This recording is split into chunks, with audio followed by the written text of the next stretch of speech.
que el fracking es básicamente la utilización de dos técnicas que ha desarrollado la industria petrolera desde hace mucho tiempo. Una es la perforación horizontal y la otra es la fractura hidráulica. La diferencia, digamos, lo que hoy hace particular ese fracturamiento hidráulico es el tipo de roca que se está fracturando. Nosotros tradicionalmente en la industria petrolera se habla de, de las rocas madres y las rocas almacén. O sea, la roca madre es la roca donde el petróleo se generó, se creó. Y la roca almacén es la roca donde después de migrar durante muchos milenios, millones de años, el petróleo finalmente se depositó y son los yacimientos que hasta ahora se han ido descubriendo. Entonces el fracking es la mezcla de esas dos técnicas, horizontal, perforación horizontal y fracturamiento hidráulico, pero en una roca que no había sido hasta ahora perforada, que eran las lutitas. Entonces son rocas compactas, son rocas que no tienen porosidad, son rocas que no tienen por tanto permeabilidad, y en ese sentido el fracking lo que hace es utilizar una mezcla de químicos para luego de hechas las perforaciones generar esas fracturas para que la roca permita el flujo de petróleo que se encuentra atrapado en esa roca. Entonces el fracking es la fractura de la roca madre con una mezcla de agua, de arena, de químicos bombeados a altas presiones sobre la roca. Se requieren grandes cantidades de agua, se requieren grandes cantidades de arena o cerámica, se requieren grandes cantidades de química. Ahí estoy en una diapositiva, la segunda diapositiva después de que es el fracking, que muestra, por ejemplo, que se pueden requerir millones, billones de galones de agua para hacer una fractura, y se han utilizado muchísimos billones de agua en los pozos de los Estados Unidos para el perforamiento, y ese es uno de los grandes problemas que más adelante vamos a referirnos. El otro elemento determinante es el uso de esa arena, ¿no? O sea, se requieren cientos de toneladas de arena, porque la arena en lo que va a hacer es irse a esas fracturas que se crearon artificialmente, uno con la presión, dos con el agua, y la arena lo que va a hacer es permitir que la fractura de la roca se quede abierta, se permita, digamos, permanezca abierta.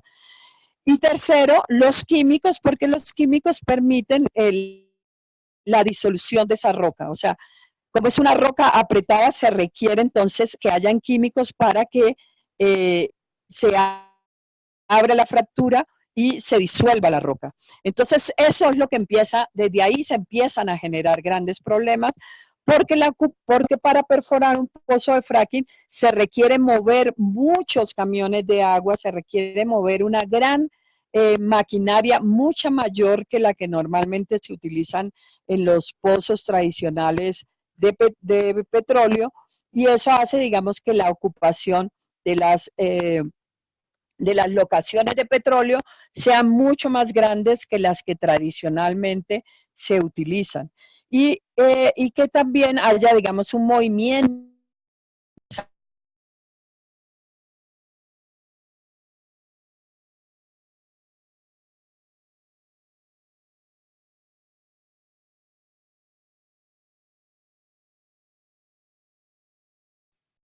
Tatiana, te dejamos de oír, tienes mute. ¿Aló? ¿Ahora sí me oyen? Sí. Ah, sí, disculpa. Entonces, no sé por qué a veces como que si dura mucho tiempo abierto, el mismo se cerrara. Entonces, decía que se empiezan desde el mismo proceso de fracturamiento, desde el mismo proceso de la perforación del pozo, se empiezan a ver problemas porque se requiere mucha maquinaria, porque se requiere una alta ocupación del territorio y porque se requiere, digamos, un movimiento muy fuerte de personal en las locaciones de fracking. La tercera diapositiva después, la que sigue, es una infografía que nosotros desarrollamos que muestran, digamos, gran parte de los problemas y me voy a referir rápidamente a ellos. Lo primero es que a diferencia de los pozos petroleros antiguos, estos pozos, los pozos de fracking, tienen una vida útil muy corta. Nosotros en Colombia y seguramente ustedes en México deben tener pozos petroleros que pueden tener decenas de años e incluso centenas de años. Nosotros aquí tenemos un campo petrolero que ya cumplió 100 años de actividad y todavía hay pozos petroleros en funcionamiento que llevan décadas funcionando. Sin embargo, el fracking, como son fracturas que se hacen, o sea, artificialmente se crea una fractura, artificialmente se genera, digamos, una condición para que salga ese petróleo, eso se agota ese petróleo, no, el promedio de vida de un pozo de fracking son más o menos 6 años y empieza, digamos, a requerirse que se perforen más pozos. Entonces, por un lado, los pozos tienen una vida corta, pero por otro lado se van a requerir muchos más pozos en el territorio. Se tienen problemas como los que yo ya mencioné, que son los medios fracturantes, es decir, los químicos que se usan, la arena, pero también las aguas contaminadas que empiezan a salir de ese pozo y eso genera, por ejemplo, que se requieran viejos pozos petroleros o pozos que se perforan solamente para utilizar ese agua, más bien para vertir esas aguas contaminadas y ese, digamos, es un gran problema porque empieza a haber un flujo adicional de problemas en el territorio porque ya no son solamente camiones que entran, que los camiones que entraron para llevar el agua para la perforación, sino ahora los camiones que salen del campo para sacar el agua contaminada del pozo. Y eso es uno de los factores que ocasiona un problema al que me voy a referir más tarde, que es la sismicidad inducida. Un elemento adicional que suele suceder en los pozos de fracking es que los pozos empiezan a tener problemas, a tener fallas en el revestimiento, que es una tubería que se le hace para cuidar las aguas superficiales, y luego un tubo de cemento que se hace para proteger que no se derrumben las paredes del pozo para que pueda fluir el petróleo que sale, y eso empieza a tener fallas. Fallas porque hay altas presiones, fallas porque los materiales empiezan a fallar, fallas porque con el tiempo se empiezan a desgastar las tuberías y eso genera que se empiezan a filtrar aguas contaminadas hacia zonas de producción de aguas, por ejemplo, para el consumo humano. O sea, se contaminan los acuíferos superficiales y se empieza a generar problemas con las poblaciones que dependen de las aguas subterráneas. Y por supuesto, el uso excesivo de agua y de arena, que es uno de los grandes problemas que se tienen que solventar. Eso que genera, y seguimos a la siguiente diapositiva, eso genera problemas ambientales. Aunque la industria petrolera utiliza una premisa que dice que la tecnología del fracking tiene un limpio expediente ambiental, la verdad es que las investigaciones que se han hecho en el mundo muestran que no es tan así el asunto y que sí hay muchos problemas ambientales. Uno es la gran demanda de agua. Ya lo decía antes, una plataforma multipozo, seguimos a la otra diapositiva, puede consumir más de 240 millones de litros de agua. ¿Y de dónde se saca el agua? ¿De dónde se saca el agua? Se ha encontrado que muchas veces las empresas petroleras compran a los acueductos locales el agua El agua que debería estar destinada a los pobladores se compra y se utiliza, se toma de afluentes superficiales de ríos, o también incluso se utiliza de acuíferos subterráneos. Esto genera una competencia en el acceso al agua entre el uso que quieren dar las empresas petroleras y el derecho humano al agua. En Nuevo México se prohibió el fracking justamente por restricciones al acceso de agua. O sea, no había agua suficiente para garantizarle a los pobladores, pues mucho menos se iba a poder garantizar a las empresas. En el Magdalena Medio, que es la región de Colombia donde se quiere desarrollar fracking hoy, es una de las regiones donde el IDEAN, por ejemplo, que es el Instituto de Estudios Ambientales y Meteorológicos de Colombia, la tiene caracterizada como una región con estrés hídrico y una de las más vulnerables al cambio climático. Gran parte de esas poblaciones no tienen agua y, sin embargo, la industria petrolera quiere hacer uso del agua. Un segundo elemento que se genera relacionado con el agua es la contaminación de agua. El agua recuperada luego de la fractura lleva no solamente toda esa carga de cócteles químicos que ya mencionaba, se hablan de más de 500 componentes químicos que se utilizan en la fractura hidráulica, sino que tiene una gran carga de sales altamente corrosivas, tiene benceno, tiene elementos radiactivos. Esto es un tema, digamos, bastante preocupante. Se utiliza el cesio y el uranio. Y todos ellos son lixiviados, y además están los lixiviados de la roca, o sea, de las rocas esas que eran inertes, pero que al entrar en contacto con agua, con otros químicos, empiezan a reaccionar. Hay estudios que se han hecho que muestran, por ejemplo, en Pensilvania, cómo los cloruros de las aguas residuales terminan en los ríos, en los arroyos, y también se presentan sólidos suspendidos durante la perforación. Se han evidenciado, y tal vez ustedes han visto un documental que es muy conocido, que es este documental que muestra cómo se han contaminado capas freáticas y cómo muchas de las aguas subterráneas que son de consumo humano empiezan a tener presencia de gas. Eso se puede ver en este documental, Gas Blam, que es muy famoso y que es tal vez una de las principales denuncias que ha habido en el mundo sobre el fracking. Y un tercer elemento relacionado con esa contaminación es la contaminación con metano. Se ha encontrado que el 17% más alta la presencia de metano en pozos subterráneos que los que no tienen fracking. Eso muestra, digamos, esa contaminación que les decía del gas presente en aguas subterráneas. El otro problema es la contaminación de aire. Ese es uno de los, eso digamos es uno de los asuntos que más se ha venido documentando últimamente, y son las fugas que hay, digamos, en los pozos que hacen que ya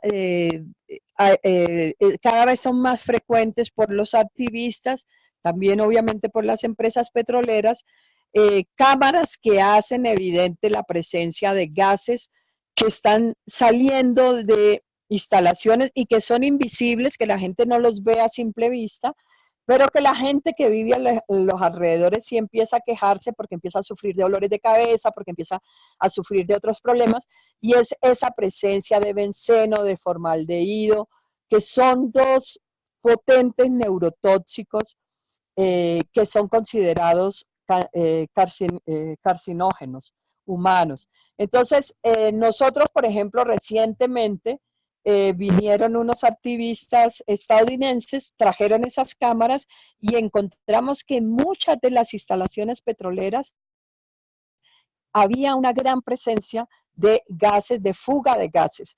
También tuvimos la ocasión de ir a otros campos petroleros una vez en los Estados Unidos y también ver con esas cámaras poder ver la presencia de esos gases, ¿no? La revista Nature publicó un trabajo de un equipo internacional que demuestra las emisiones muy altas, digamos, de gases en las operaciones de perforación y de fracking en los Estados Unidos. Y eso, por supuesto, tiene no solamente afectaciones directas sobre los seres vivos, sino que también tiene acciones directas sobre la capa de ozono. Entonces hay bastantes riesgos químicos asociados al fracking, porque las sustancias que se utilizan requieren disolventes, requieren antiespumantes, antiemulsificantes, anticorrosivos, ácidos, surfactantes, biocidas, son estabilizadores de arcilla, o sea, son todas esas sustancias. Cuando yo les hablaba de esos 500 componentes que se le vierten, digamos, a esas aguas para la fractura, tiene que ver con esos necesidades que tiene la industria petrolera para controlar el pozo. Y eso hace entonces que se vean presencia de metales pesados, como ya dije, de metales de elementos radiactivos y de componentes orgánicos. Eso ha hecho, como decía, empezar a encontrarse frecuentemente, digamos, metales radioactivos, etcétera. Y un asunto, digamos, que es muy importante es qué pasa entonces con esas aguas que salen a la superficie. Esas aguas tienen que salir, tienen que vertirse o en piscinas superficiales que se crean específicamente para eso, o se tienen que enterrar en viejos pozos, y digamos eso ha evidenciado, por ejemplo, el problema de fugas hacia otros acuíferos subterráneos. Voy a pasar ya de esto químico para mostrar, digamos, en la diapositiva del sistema endocrino, mostrar cómo, digamos, lo más afectado, una de las mayores afectaciones que tiene el ser humano es la incidencia sobre el sistema endocrino. O sea, todos estos químicos de los que le hablo, que están en el aire contaminado, que están en esas aguas contaminadas, que están en ese suelo contaminado, que va dejando la extracción petrolera y particularmente la técnica del fracking, empieza a generar afectaciones sobre el conjunto de órganos y tejidos del organismo, y que son determinantes porque son ahí donde, digamos, donde creamos, digamos, todo nuestro metabolismo social, nuestro metabolismo orgánico, y eso empieza a tener problemas con la tiroides, con todo el sistema, digamos, endocrino, y empiezan a aparecer cánceres, empiezan a aparecer alteraciones en el metabolismo social, alteraciones de la tiroides y de otros órganos. Entonces, recientemente, científicos de la Universidad de Missouri en Estados Unidos han analizado cientos de esos componentes químicos y han mostrado la composición y cómo eso se está haciendo en las locaciones, incluso en algunas que ni siquiera se utiliza el fracking. Es decir, es una afectación en general de los procesos petroleros, pero que tiene, digamos, muchísimas más implicaciones en el caso de los proyectos de fracking, porque utilizan muchos más componentes químicos, generando concretamente, advierten, digamos, de la capacidad como disruptores endocrinos, o sea, que alteran el sistema endocrino. Y lo muestran, digamos, a partir de la presencia de químicos como el benceno, el tolueno, el sileno, el etilbenceno, que son contaminantes bastante presentes, como ya lo estaba mencionando antes. Eso nos empieza a generar en los seres humanos problemas, y en los otros seres vivos problemas en la piel, problemas en los ojos, problemas en el sistema respiratorio, problemas en el sistema gastrointestinal y en el hígado, en el cerebro, en los riñones, en el sistema cardiovascular, cáncer, problemas mutagénicos, alteraciones endocrinas, como ya había dicho, y otros efectos que se generan. Estas sustancias tóxicas pues presentes son, digamos, las que van generando todos estos problemas. Y este, digamos, es uno de los motivos por los que la ciudad de Nueva York decidió prohibir el fracking en Nueva York, por los estudios que se hicieron de salud que evidenciaron todos estos problemas en la salud. Otro asunto que es importante resaltar es que si bien el fracking lo están queriendo mostrar como un combustible mucho más, más que el fracking, el gas de lutitas, lo quieren mostrar como un combustible mucho más amigable con los gases de efecto invernadero. Lo cierto es que no es tan así como se muestra, porque si bien, digamos, se quema mucho menos CO2, se genera menos CO2, dióxido de carbono y monóxido de carbono, el gas natural está compuesto principalmente por metano, y el metano es un gas que es muchísimo más agresivo que el dióxido de carbono y el monóxido de carbono, entre un 3.6 y un 7.9 del metano de la producción de gas de pizarra o de gas de lutita, se escapa a la atmósfera. Entonces, no solamente se saca gas natural para ser quemado, sino que además se emite a la atmósfera un gran porcentaje de ese gas metano. Y el metano, como estaba diciendo antes, es un gas de efecto invernadero con un potencial de calentamiento 21 veces mayor que el CO2, comparado, digamos, con el carbón, comparado con otros, con el petróleo, digamos, convencional, el otro hidrocarburo. Y entonces, digamos, ha habido toda una gran discusión en relación, porque si bien la industria petrolera lo quiere mostrar al gas metano como una posibilidad de combustible para la transición, nosotros los artistas venimos diciendo que no es tan así como se quiere mostrar. El fracking, digamos, la actividad de fracking también genera impactos sobre el suelo y el subsuelo por diferentes razones, por las labores de excavación, la misma actividad, la actividad de perforación en sí misma, por los fluidos que se infiltran al suelo, por la destrucción de la estructura natural que se da cuando se desarrolla esta presencia de los pozos petroleros, por la contaminación de sustancias químicas, por la alta presencia de cargas, de transporte, de camiones de carga durante la actividad, durante toda la actividad, por la disposición de materiales contaminantes. Y bueno, ya hemos hablado, digamos, de la ocupación intensiva del paisaje.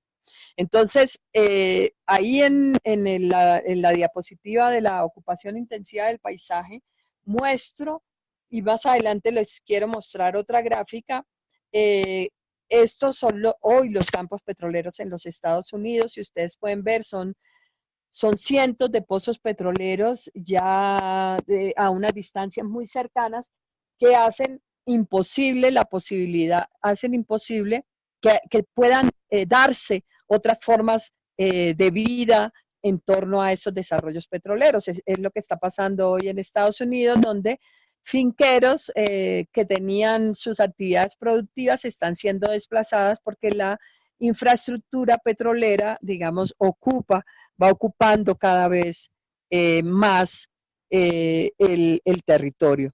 Según la experiencia de Estados Unidos, un campo medio de pozos multietapa ocupa entre 16 y 20 hectáreas durante la perforación. Para que ustedes tengan una idea, normalmente un pozo petrolero convencional puede ser hecho en una locación de 1 o 2 hectáreas, y hoy se requieren para estos pozos multietapa 16 a 20 hectáreas, lo que va significando una ocupación muchísimo más alta. Y si a eso le añadimos que esos pozos se agotan más rápidamente y hay que volver a perforar pozos, pues esta ocupación cada vez es más intensiva. Seguimos a la diapositiva de la sismicidad inducida. Seguramente ustedes han oído, los más curiosos, que esta semana en la que estamos, el Reino Unido suspendió el fracking, el desarrollo de actividades de fracking, porque en la región donde se están desarrollando los principales desarrollos de los campos de lutitas, empezaron a presentarse cada vez más frecuente temblores en zonas donde nunca había temblado. Y temblores que si bien son de baja intensidad, empiezan a ser preocupantes por la frecuencia y porque la gente que habita esos territorios desconoce, digamos, de lo que significa vivir en un territorio con presencia de sismos frecuentes. Oklahoma es otro de los casos importantes. El mapa que ustedes ven ahí a la mano derecha muestra, digamos, cómo en las regiones donde se está desarrollando fracking, cada vez son más frecuentes los sismos. Quiero hacer una aclaración en relación a la sismicidad inducida. No es que el fracking en sí mismo genere sismos, aunque esa es una discusión que se está dando actualmente. Realmente lo que más está generando, o sea, está en controversia si el fracking en sí mismo genera sismicidad inducida, pero lo que sí se ha aceptado ya es que el vertir aguas contaminadas en pozos, inyectar agua en pozos subterráneos, en pozos viejos, en campos petroleros viejos o en cavernas que existen en las zonas aledañas a los proyectos de fracking, es lo que está generando esa sismicidad inducida. En el caso colombiano, por ejemplo, empezó a haber casos de sismicidad inducida en una región que se llama Puerto Gaitán, donde no hay fracking, pero tuvo que ver fundamentalmente también de la inyección de aguas contaminadas que no se podían depositar en partes superficiales.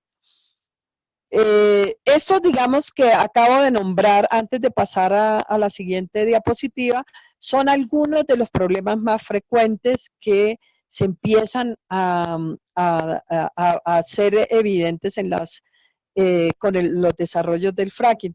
Quiero pasar a explicar un poco por qué se está dando el fracking. Se preguntarán ustedes, ¿por qué se está dando, por qué se desarrollan estos proyectos petroleros? ¿Por qué si esto implica la utilización de muchos más químicos, si esto implica la utilización de muchas más aguas, si esto genera tantos riesgos también para los trabajadores que viven de esta actividad?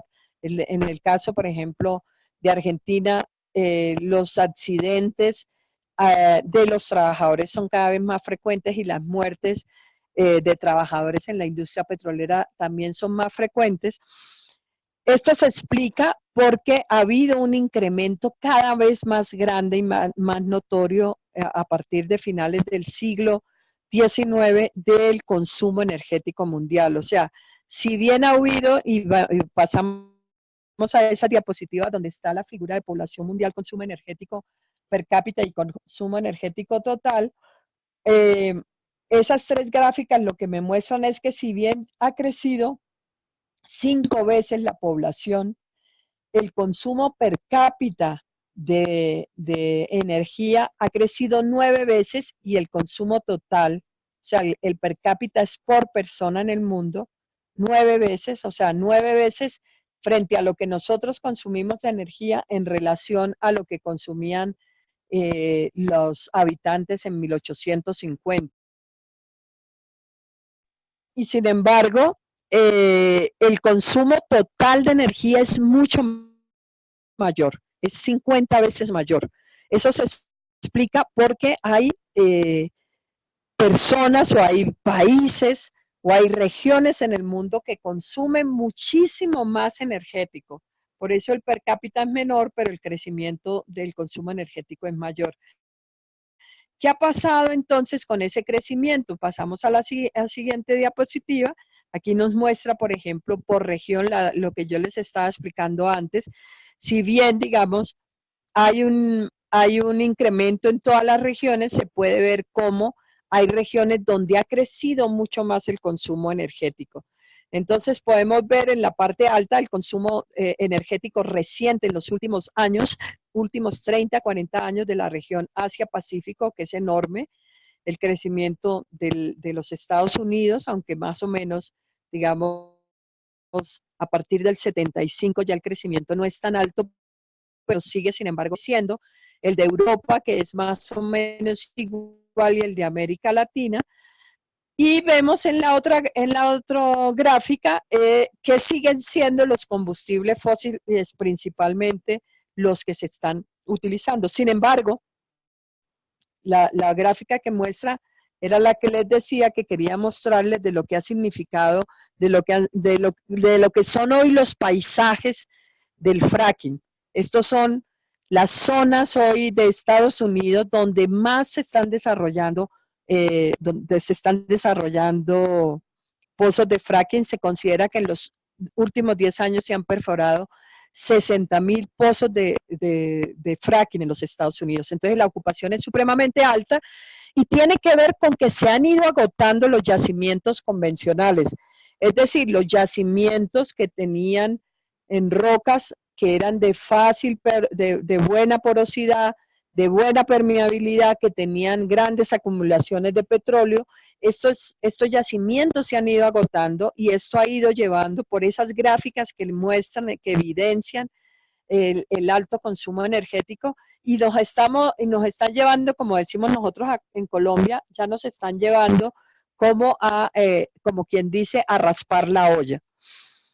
Estamos, dicen algunos, en la era del antropoceno, es decir, una nueva era geológica que ahora ya no ha dependido, digamos, de las transformaciones propias del planeta, sino que los seres humanos estamos creando ese nuevo periodo geológico con las transformaciones que se están dando. O sea, si ustedes saben, por ejemplo, en términos de transformaciones en las zonas mineras, en estas que mostraba antes, transformaciones petroleras, ha ido creando ese nuevo periodo geológico. O sea, estamos hoy ya no en el cuaternario, sino en el antropoceno, y que nos está, digamos, generando un gran conflicto ambiental que se expresa en asuntos como la crisis climática, pero también la crisis de la biodiversidad, la crisis del agua, es decir, una crisis sistémica.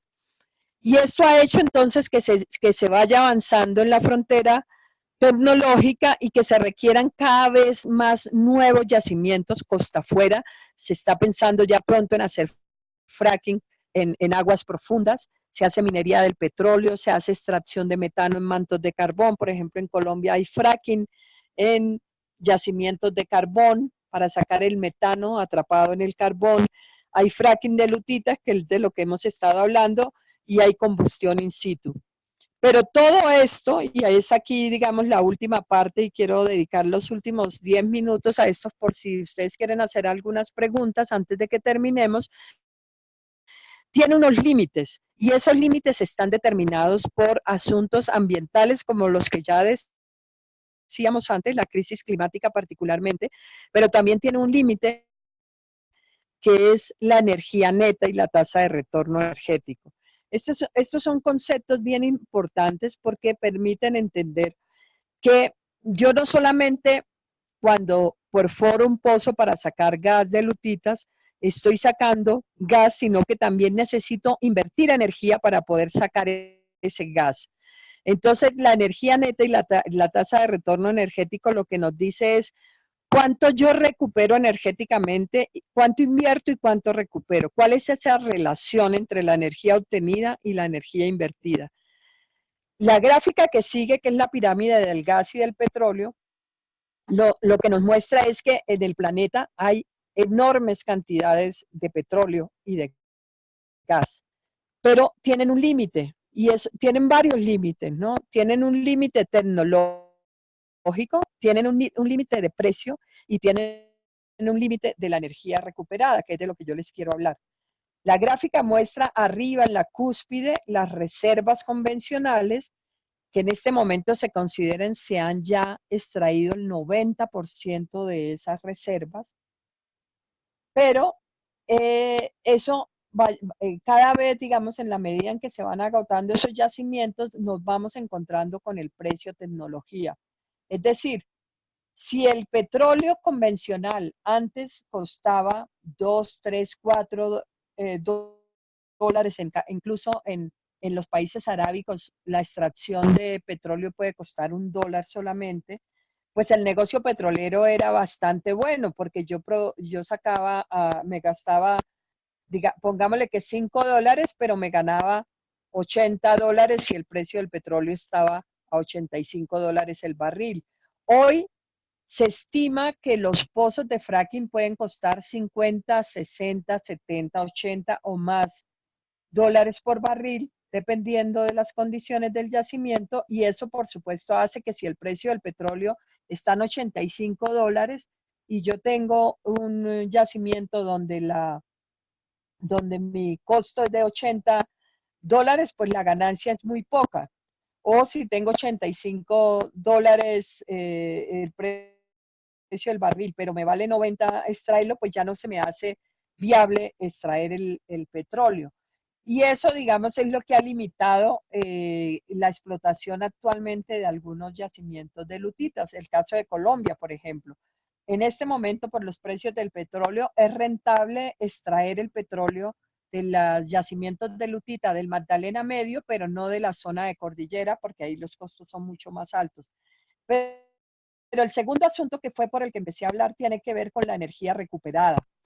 ¿Sí? ¿Cuánta energía yo requiero utilizar para poder sacar energía? Y vamos a la siguiente gráfica, que nos muestra la energía neta y la tasa de retorno energético, pero me la muestra en una gráfica, ya no en una gráfica exponencial, que lo que me muestra es cómo hace 100 años, cuando la humanidad empezó a extraer petróleo, yo invertía un barril de petróleo y podía obtener 100 barriles de petróleo e incluso más. Los primeros pozos petroleros se invertía un barril de petróleo y se podían sacar hasta 200 barriles de petróleo.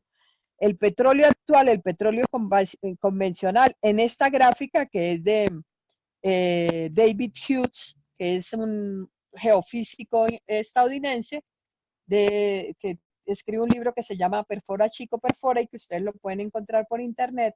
Él habla de una relación 1.25, un trabajo reciente que se hizo aquí en Colombia consultando otras fuentes, habla de que realmente el petróleo convencional moderno está más o menos, se invierte un barril de petróleo y se recuperan 18 barriles de petróleo. Pero resulta que cuando ya nos vamos a los yacimientos no convencionales, arenas asfálticas, biodiesel, etanol, no se recupera sino una relación 1.5, 1.3, 1.2 e incluso hay campos donde hay lutitas, gas de lutita, que la tasa de retorno energético es nula, ¿sí? O incluso se tiene que invertir más energía que la que voy a recuperar. Eso es lo que se llama, y seguimos a la otra gráfica, el abismo de la energía neta. O sea, hay un abismo y la tendencia es que cada vez lo que recuperamos más de energía es menor. Y eso es completamente, digamos, cambia la relación de la industria petrolera, porque la industria petrolera tuvo esa particularidad y es que el petróleo es un energético muy potente, es un energético muy versátil, es un energético que se puede mover fácilmente, pero empieza a perder, digamos, una condición y es que ya no tengo que invertir mucha energía para poderlo recuperar.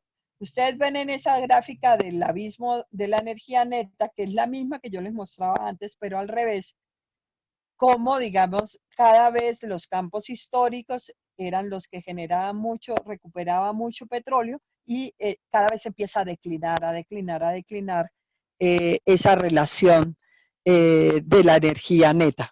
Entonces ese me parece que es un elemento muy importante para las discusiones que ustedes como activistas van a hacer cuando digamos, se tengan que enfrentar a proyectos de esta naturaleza, y es preguntarse ¿para qué toda esa inversión, para qué todo ese costo ambiental si ni siquiera energéticamente va a dejar dividendos en los proyectos? Va a llegar un momento en que proyectos de fotovoltaica y de eólica generen mucha más energía neta que la de shale gas, como ustedes pueden ver en la gráfica, ¿no? O sea, la eólica y la fotovoltaica en algunos casos puede generar mucha más energía neta.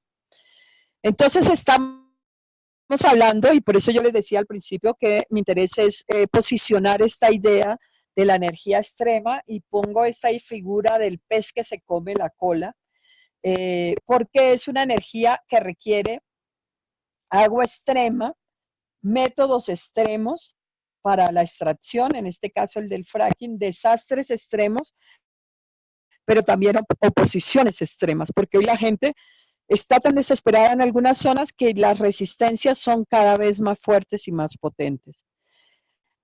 Por supuesto, todo este desarrollo de este tipo de proyectos viene generando una serie de conflictos en los territorios, disputas por el agua y la tierra, intensiva ocupación territorial. Entonces la gente empieza a sentir que cada vez se le acorrala en sus tierras, se industrializan los paisajes, se destruyen y despojan los medios de vida y se generan cambios en el ordenamiento territorial. Entonces, mientras una zona tenía un ordenamiento territorial que era para usos agrícolas, empezamos a ver que esos usos agrícolas se cambian y se empiezan a generar usos industriales y se contaminan fuentes hídricas.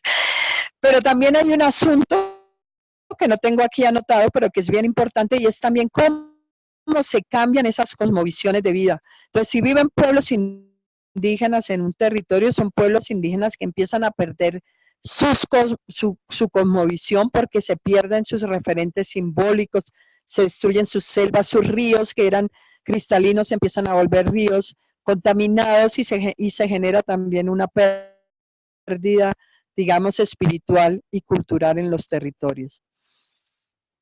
Les voy a hablar ya para terminar en estos últimos 5 minutos de la conflictividad social ambiental y las luchas de resistencia en Colombia. En Colombia, y en ese libro que yo les contaba que esta semana va a salir aquí, que lo vamos a presentar sobre el fracking, no, yo escribo un artículo donde digo, en Colombia el fracking no tiene licencia social. La verdad es que nosotros aquí llevamos menos de una década peleando contra el fracking, pero hemos logrado que haya hoy una moratoria jurídica y una moratoria de hecho, de facto, al fracking. Y eso se ha dado porque ha habido en la historia, en esa diapositiva donde dice 100 más, dice en Colombia libre de fracking, esta diapositiva lo que muestra es que Colombia tiene un sinnúmero de resistencias que han tenido como centro de discusión el agua o el petróleo. Entonces, por ejemplo, aquí cerca de Bogotá hay una campaña que defiende el espíritu de ese territorio, que es la vocación de ese territorio, que es agrícola, pero también, por ejemplo, en Boyacá, en los llanos orientales, y ahora recientemente creamos la Alianza Colombia Libre de Fracking.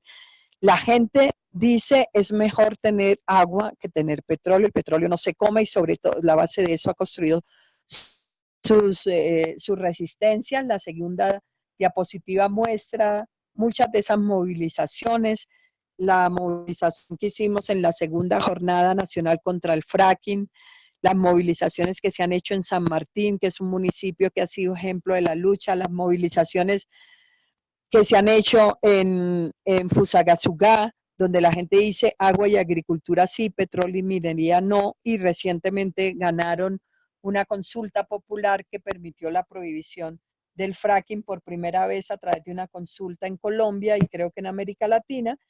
Y eso, digamos, ha ido dando lugar a que muchas comunidades empiecen hoy a pensar cómo entonces construyen sus propias alternativas de vida. Esa otra diapositiva lo que muestra son esas experiencias que han ido construyendo comunidades que han dicho, si estamos peleando contra un modelo energético que nos está arruinando los territorios, nosotros tenemos que ser capaces de generar nuestra propia energía.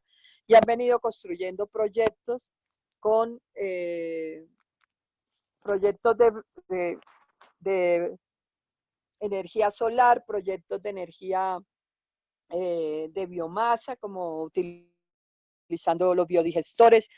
Se han venido utilizando, digamos, deshidratadores sociales, o sea, muchas otras formas de utilizar la energía solar. Y hemos venido también discutiendo, digamos, cómo debería pensarse en una transición energética en Colombia.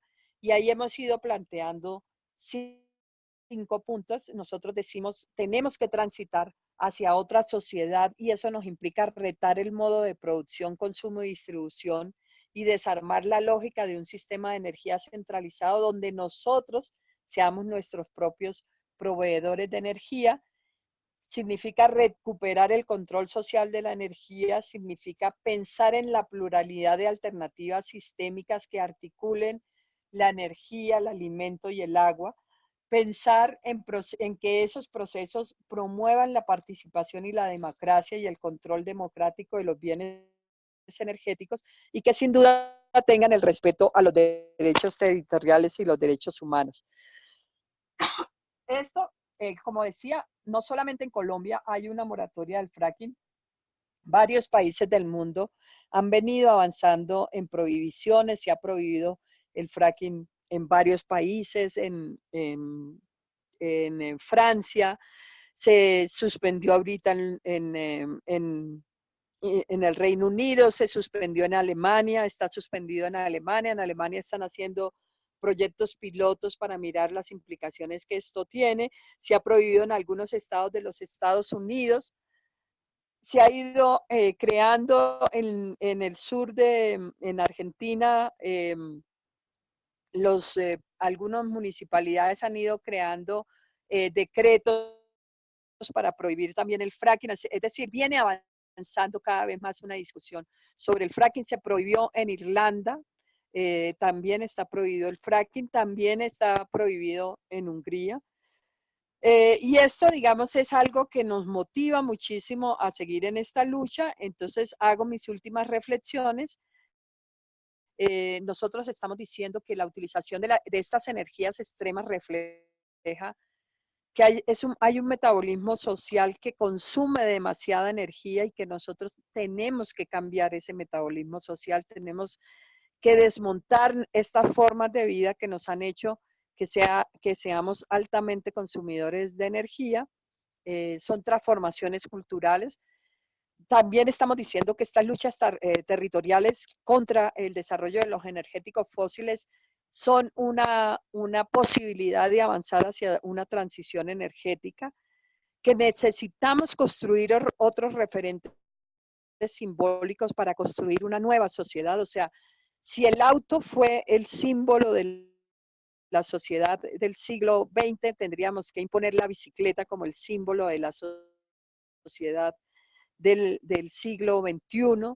Tendríamos que cambiar muchos, digamos, de los símbolos que hoy la gente más aspira y que son justamente parte de nuestra perdición, por otros símbolos que cuando la gente dice agua sí, petróleo no, está diciendo que su símbolo hoy es el agua y no es el petróleo como lo fue en el pasado, y que tenemos que recuperar esos conocimientos, saberes y prácticas ancestrales y que ahí, digamos, se encuentra la respuesta a la crisis social. Me paso directamente a la última diapositiva para terminar y dejar realmente tiempo para ustedes, que es una invitación. Vamos a hacer la Conferencia Nacional e Internacional Construyendo Justicia Climática y Transición Energética. Sería muy lindo que ustedes nos puedan seguir por lo menos por las redes sociales, y si tenemos la posibilidad de transmitirlo, van a venir gente de toda América Latina. Muchos grupos, muchas redes van a estar presentes en esta conferencia y muchas organizaciones de Colombia, porque estamos pensando en que es necesario ya construir propuestas, construir alternativas. Vamos a hacer una feria de alternativas donde van a venir campesinos, organizaciones de jóvenes que usan la bicicleta, organizaciones que vienen promoviendo las energías renovables, para decir sí podemos enfriar el planeta, este mundo sí tiene futuro. Muchas gracias.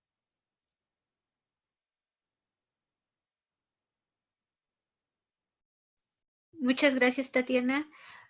Pues podemos seguir a las preguntas.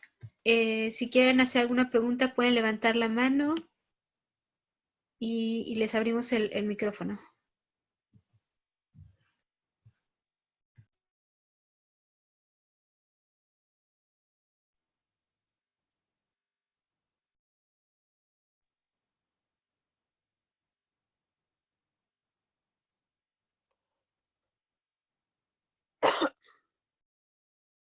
¿Me Adelante, Mari. escuchas? ¿Sí? Sí, veo que Mari tiene una pregunta. Adelante, Mari. Hola, ¿sí me escuchan? Sí. Bueno, antes que nada, gracias Tatiana por compartirnos, por darte tu espacio y compartir con nosotros este conocimiento que es bien importante y me llamó mucho la atención cómo mencionas los que para que ciertos países hubiera la prohibición sí les pudo mucho todas las implicaciones que tiene en salud, como realmente creo que ese es uno de los motores principales en hacer hincapié en ese tipo de estudios para que se lleve a cabo este tipo de prohibiciones. Y me quedé pensando, tal vez, no sé, sí, siento que puede ser un poquito absurdo, pero sí me siguió haciendo ruido. Entonces, ¿en qué se basan las empresas y todo esto en seguir utilizando este tipo de energía, aún teniendo un poco ya porcentaje de ganancia? O sea, ¿qué los motiva? ¿Es porque en otros pozos ahí lo van compensando en sus ganancias o porque realmente ya haciéndolo en más bruto lo sienten menos esa pérdida? ¿O cómo lo manejan ahí? ¿Sí me están oyendo? Sí. ¿Me oyen? Sí, muy buena tu pregunta, muchas gracias. Mira, esto, la industria petrolera ha sido una industria con una alta rentabilidad, muy, muy alta rentabilidad. O sea, normalmente la gente invierte, si tú pones un restaurante, colocas, inviertes un capital y recuperas una porción menor que la que invertiste, ¿sí? Pero si ustedes se dan cuenta, en la industria petrolera, incluso con el fracking, sigue siendo altamente rentable, porque además los volúmenes que se mueven son enormes. Entonces, si tú estás diciendo que tienes por ejemplo, bueno, primero están haciendo esfuerzos enormes para reducir el costo. ¿Y esa reducción cómo la dan? Pagándole menos a los trabajadores, la dan haciendo menos exigencias ambientales, entonces pagando menos regalías. Por ejemplo, en el caso colombiano, lo que ha hecho el gobierno es promover la utilización del fracking o los contratos de fracking, reduciendo el 25% de las regalías. Entonces, por ese lado ganan, digamos, adquieren un poquito mayor de rentabilidad, se les mejoran las condiciones a ellos, se les dicen, es que lo que nos dicen, lo que le dicen al país los ministros de Minas y Energía es que se requiere el petróleo, que hay que hacer esfuerzos y que hay que atraer a los inversionistas y entonces se les favorece. Entonces, si una actividad petrolera convencional costaba eh, tenía unos costos, esos costos se reducen, entonces por la vía de la reducción, hoy el fracking puede estar costando mucho menos en términos de las mejoras tecnológicas que van desarrollando. Yo les hablaba de que ya hay pozos petroleros con 20, pero sin embargo sigue siendo muy alta la rentabilidad, ¿sí? O sea, si yo tengo un campo petrolero con $50 en el que $50 me cuesta y lo vendo en $85, me estoy ganando $35, pero yo lo que saco diariamente es muchísimo dinero. Entonces, ellos ganan, digamos, la rentabilidad la ganan con mejoras en los contratos y la ganan porque los volúmenes que se mueven en petróleo son altos. Pero sin embargo hay una cosa que sí es importante decir, la industria petrolera está cambiando y entendiendo que ya no va a tener las grandes rentabilidades que tenía hace unos años, que no va a ser esas grandes rentabilidades y que va a ser un negocio parecido a los otros, sigue siendo más rentable todavía, parecido a los otros, sin esas grandes utilidades, y eso ha hecho, digamos, que hoy se transformen, e incluso las empresas que más poder hoy empiezan a ganar son las empresas de servicios, que antes eran como subsidiarias de las empresas operadoras, es decir, cuando yo hablo de empresas operadoras me estoy refiriendo a empresas como la Shell, a empresas como British Petroleum Company, como Pemex allá, o Ecopetrol en Colombia, o Petrobras en Brasil, y las empresas de servicio Halliburton, Schlumberger, no sé qué. Entonces hoy el negocio petrolero está cambiando porque empiezan a ganar fuerza otras empresas, las de servicios, se mueve, digamos, todo ese negocio, se especula también mucho en la bolsa, y los petroleros siguen de todas maneras ganando. Cuando no les da, pues por ejemplo, en el caso colombiano, ellos hicieron bastante exploración en la zona cordillera, no les dio la rentabilidad, simplemente dejaron de explorar, y esperarán hasta que o la tecnología les permita hacer eso con muchísimo menos costos, o el gobierno colombiano les dé mejores condiciones económicas, o los contratos con los trabajadores petroleros cada vez les paguen menos para que la tasa de ganancia de ellos sea mayor. No sé si me expliqué. Sí, bastante, muchas gracias. Gracias, Tatiana. Aquí María Reyes nos escribe una pregunta. Dice, Tatiana mencionaba que el petróleo es predominante en el sector energético, pero también lo es en el mercado de las materias primas en general. A raíz de esto se crean muchos productos como los plásticos. ¿Cómo podemos hacer que el mercado no sea tan dependiente de esta materia prima? Sí, tiene mucha razón la persona que hace la pregunta. El petróleo, nosotros decimos que somos una sociedad petroadicta, o sea, nosotros los activistas antipetroleros. O sea, hoy si nosotros miramos a nuestros alrededores, y eso nos lo dicen los petroleros cuando estamos peleando contra ellos, pero es que ustedes están invadidos de petróleo, es cierto, hasta la comida está invadida de petróleo, pero eso no quiere decir que eso esté bien, ni quiere decir que así haya sido toda la vida. Yo no puse una gráfica aquí, me hubiera sido bonito ponerla, y es el corto periodo que el petróleo va a tener en la humanidad, ¿sí? O sea, nosotros en 200 años nos comimos el 90% de las reservas petroleras del mundo, no convencionales, o sea, las de fácil acceso. Nos comimos en menos de 200 años el 90%. Es decir, no tenemos posibilidad, y tenemos un riesgo enorme, que es el del cambio climático. No tenemos otro planeta, es este en el que vivimos, este bello planeta azul, como siempre me gusta decirlo. Tenemos que pensar otra vida sin petróleo. Hay muchos movimientos en el mundo que hablan de una vida sin petróleo. Y eh, esa vida sin petróleo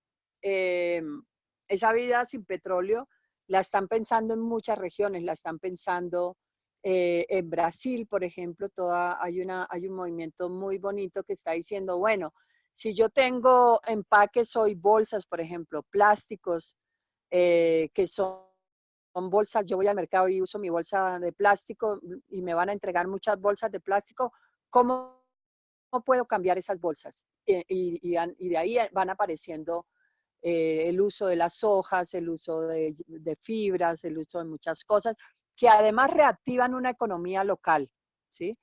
Si yo digo, yo como petróleo, ¿y por qué como petróleo? Porque yo estoy consumiendo productos, por ejemplo, como todos esos productos industrializados, las papitas que se comen en paquetes, que tienen una alta carga de petróleo. Entonces, ¿cómo dejo de consumir eso y empiezo a transformar mi vida alimentaria, ¿no? Y hay movimientos como Slow Food, alimento lento, que lo que hacen es que en lugar, digamos, de que las tengan premio, como pasa ahora con la comida rápida, sea mucho más valorada la comida lenta y eso implica, digamos, que nuestra vida cambia, que nosotros tenemos que darle lugar al alimento, que tenemos que dejar de ir al supermercado a comprar un alimento que lo metemos al microondas y lo ponemos simplemente a calentar. Entonces, lo que les contaba ahorita de, por ejemplo, personas que están,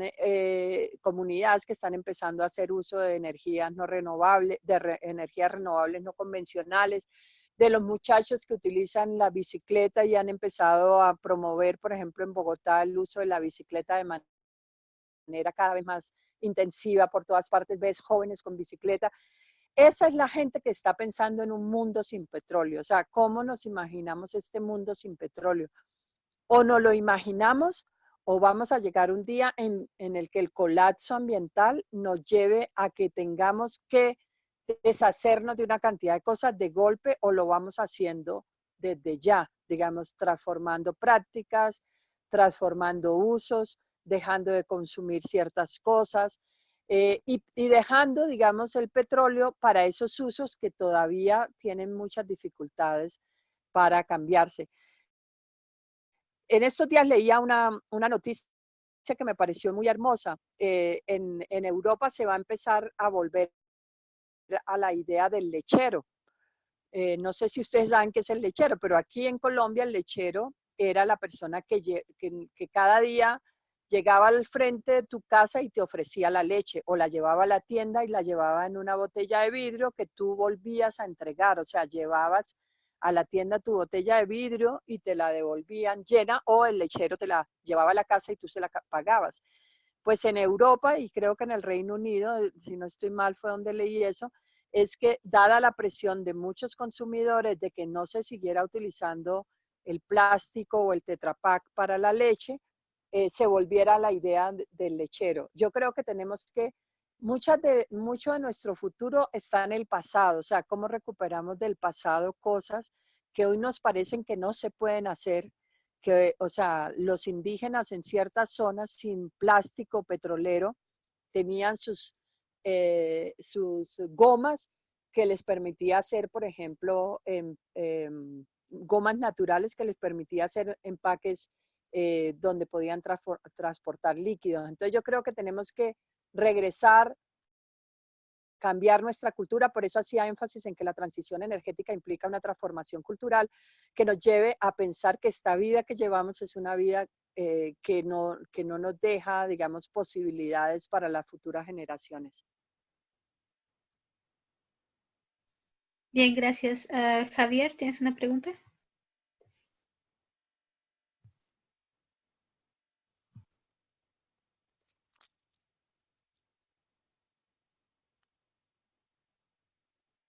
¿Sí me escuchan?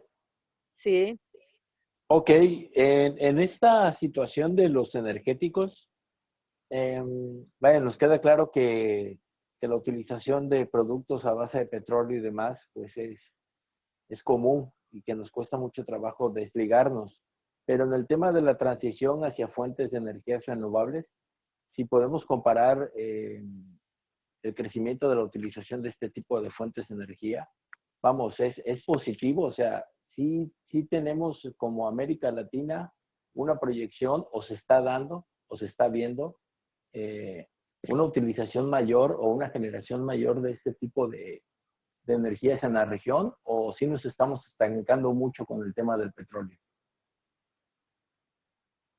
Sí, muchas gracias por tu pregunta, Javier.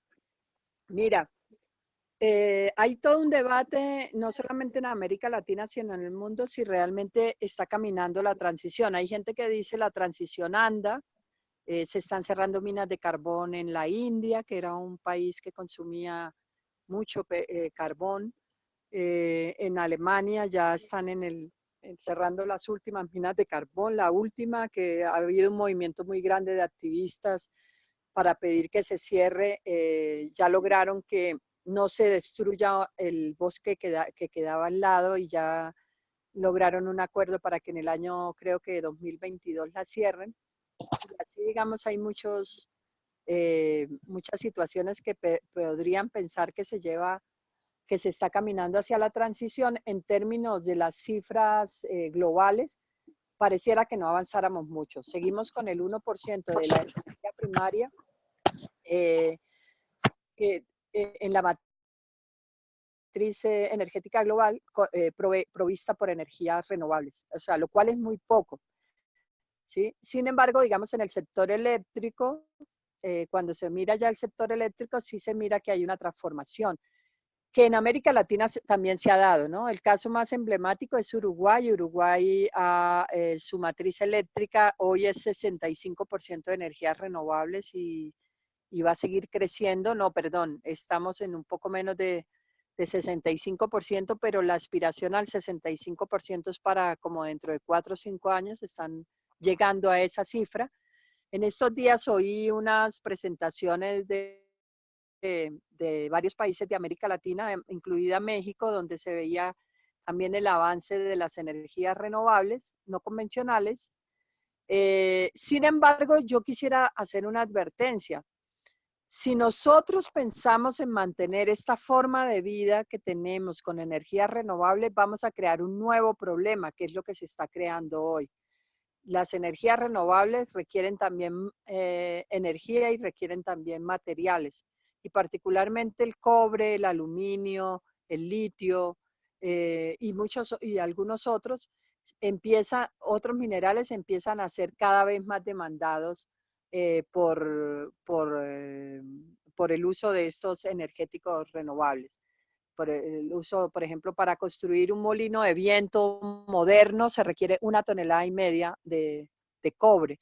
Entonces, sí, podemos seguir avanzando en la implementación de energías renovables, pero si no transformamos la forma de vida, si no se transforma el sistema energético, yo creo que ahí hay un asunto también clave.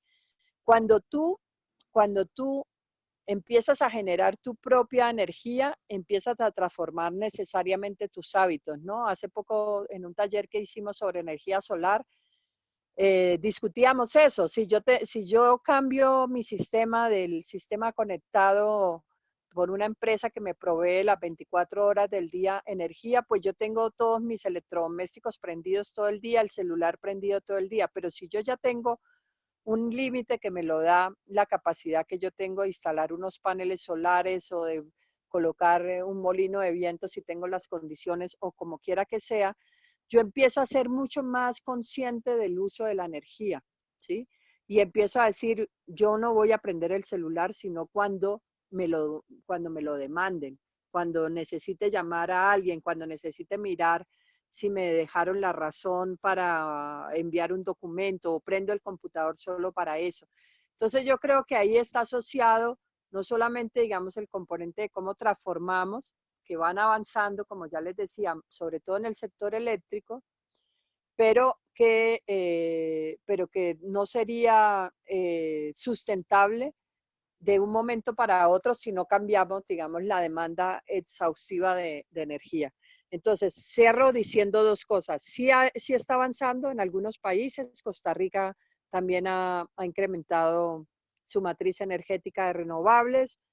México, Perú, Colombia, ahora porque tuvimos una crisis con una grande represa, entonces Colombia tuvo que acelerar el proceso de poner en funcionamiento parques solares y parques eólicos, entonces va a haber un incremento en las energías renovables, pero si lo miramos en términos globales, el porcentaje sigue siendo muy bajo.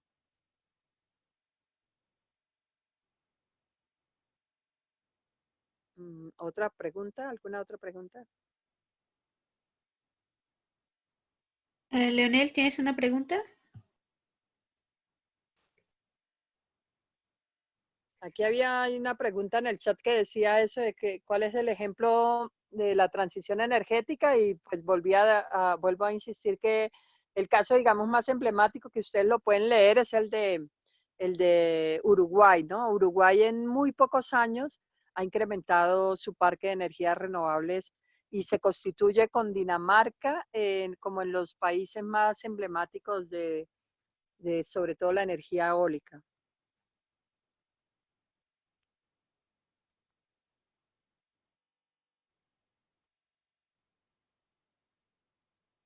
¿Sí? ¿Alguna pregunta más?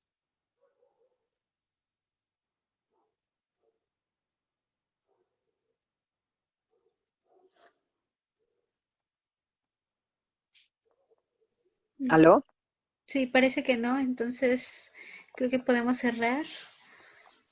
Y pues te agradecemos muchísimo. La verdad es que hablando personalmente aprendí muchísimo más acerca de los efectos y seguramente que muchas otras personas también. Muchísimas gracias, Tatiana. No, muchísimas gracias a ustedes por esta invitación y poder compartir. Nosotros, nuestra página web es www.censat.org. Ahí pueden encontrar bastante material. También aquí hay una página muy importante que es la de justicia ambiental, que es la red de justicia ambiental, justiciaambiental.org. Ahí hay muchísima información, hay un espacio dedicado a colgar información sobre el tema del fracking. Yo les voy a mandar, a través de María Isabel, les voy a mandar el documento, el PDF, el documento que presentamos la otra semana. Ya el año pasado se había sacado otro libro.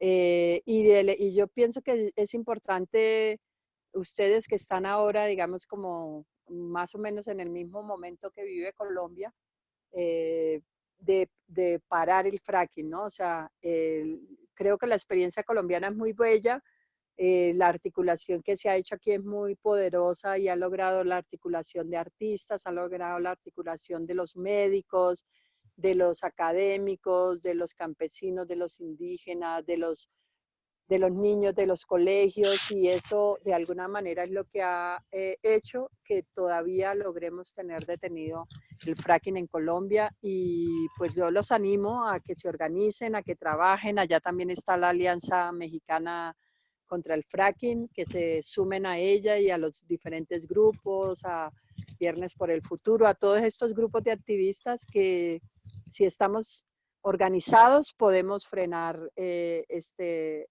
monstruo, ¿no? Y muchísimas gracias de nuevo.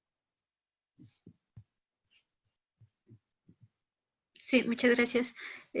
Solo anuncio a todos, veremos si podemos hacer otro webinar para el caso específico de México. Gracias a todos, buenas noches. Buenas noches. Buenas noches, gracias. Buenas noches.